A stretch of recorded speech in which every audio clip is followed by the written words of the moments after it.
How to fix unable to send on Messenger. Hi everyone, this is Max. I hope you are doing great, so let's start without wasting time. First of all, open up your Play Store, tap on the search icon and search for Messenger. Now make sure to update to the latest version. After updating, go back to your home screen and open up settings. Now scroll down and click on apps. Tap on app management. Now tap on the search bar and search for Messenger. Now tap on Messenger, click on Force Stop. Now go to storage usage and tap on clear cache. Now restart Messenger. If it still doesn't fix the issue, open up Messenger.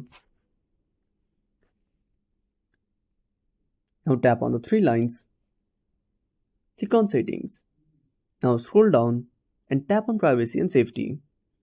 Now click on end-to-end encrypted chats and tap on message storage.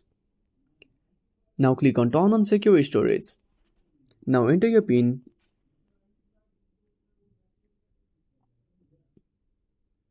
I hope this will fix the issue.